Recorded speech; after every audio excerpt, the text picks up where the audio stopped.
ಹೇಳಿದ್ದು. ನಾನು ಹೇಳುದು ಮೊನ್ನೆ, ನೀನು ಹೇಳುದು ಮೊನ್ನೆ. ಅದು ಅರ್ಥ ಮಾತ್ರ ಬೇರೆ ಆಗ್ತದೆ ಪುಣ್ಯಾತ್ಮ. ಆಯ್ತು, ಅದು ಬಿಡುವ. ಏನಾಗಿ ತಿಳಿಸುವುದು ಏನೆಂದರೆ ನಾನು ತೇಮ, ನಾನು ತೇಮ, ನಾನು ಕ್ಷೇಮ, ನೀವು ತೇಮ ಎಂದು ನಂಬಿರುತ್ತೇವೆ. ತಿಳಿಸುವುದು ಏನೆಂದರೆ 333 ಮೂರು ಕಲೆ ಆಗ್ಲಿಕ್ಕೆ ಶ್ರೀ ಶ್ರೀ ಶ್ರೀ 333 ಮನ್ನಮಾಲಿ ಇವರು ಅಕಾಲ ಮೃತ್ಯುವನ್ನು ಅಪ್ಪಿದ್ದಾರೆ. ಆದ್ದರಿಂದ ಅರೆಗಳಿಗೆ ಎದ್ದು ನಿಂತು ಅವರಿಗೆ ಒಂದು ಮೌನ ಪ್ರಾರ್ಥನೆ ಮಾಡಬೇಕೆಂದು ಕೇಳಿದ್ರು. ಯಾರಿಗೆ ಗೊತ್ತು? ನಿನಗೆ ಹೇಳಿದ್ದ ಮತ್ತೆ ನಿನ್ನ ಕುಟುಂಬದ ಪತ್ರ ಬರೆಯೋದು ನೀನು ಮದುವೆ ಪತ್ರ ಎಂತದ್ದು ನಿನ್ನ ಮದುವೆ ಪತ್ರ ಹಿಡ್ಕೊಂಡು ಅಲ್ಲಿಂದ ಇದು ರತ್ನಿತ್ರಿ ಆಯ್ತಾ. ಆಮೇಲೆ ವಿಕೃತ ಕಾಮ ಸಂವತ್ಸರ ನಾಮ ಒಂದೊಂದು ಶಬ್ದ ಎಲ್ಲಿ ಹಾಕಿದ್ದೆ ಪುಣ್ಯಾತ್ಮ. ಅದು ನಿನ್ನ ನೀನು ಹೇಳಿದ ಜನ ಹಾಕಿದ್ದಾರೆ ಅಂತ ವಿಕೃತ ಕಾಮ ಸಂವತ್ಸರ ಸಂವತ್ಸರ ಸಂವತ್ಸರ ವಿಷ್ಣು ನಾಮ ಸಂವತ್ಸರ ಅಲಪಿಜಿನ್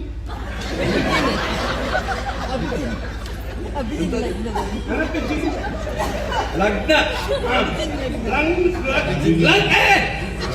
ಲಗ್ನ ಅಭಿಜಿನ್ ಮುಹೂರ್ತ ಲಗ್ನ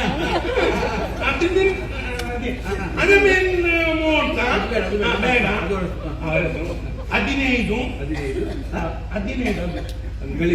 15 ಕಾಲುವ ಸಾಲುವ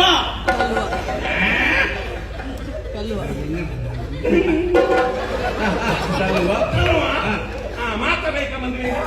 ಬೇಡ, ಸತ್ಯ ಮಾಸ ಯಾವ ಮಾಸ ಅಂತ ಬೇಕಾ? ಅಲ್ಲಿ ಗೊತ್ತಾಗ್ತದೆ. ವೈತಾಕ ವೈಶಾಖ ವೈತಾಕ ಮಾತ ನಡೆಯುವ ಶುಭ ಮುಹೂರ್ತದಲ್ಲಿ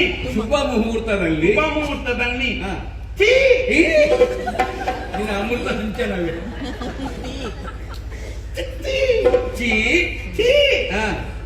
ತಿರಂದಿವಿ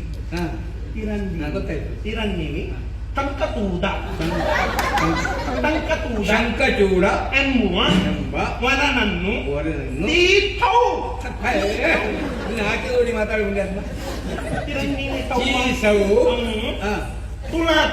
ತುಳಸಿ ಎಂಬ ಮದುವಿಗೆ ವಿವಾಹ ಮಾಡಿ ಕೊಡುವುದಾಗಿ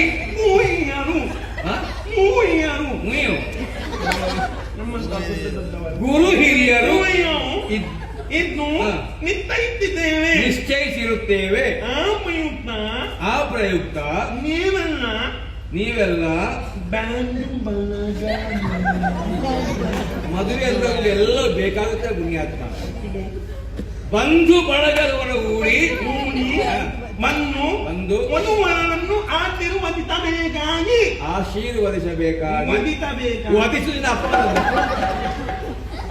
ವಂದಿಸಬೇಕಾಗಿ ಕೇಳಿಕೊಳ್ಳುವ ಇನ್ನೊಂದು ಬರ್ತದೆ ಈಗ ನೋಡು.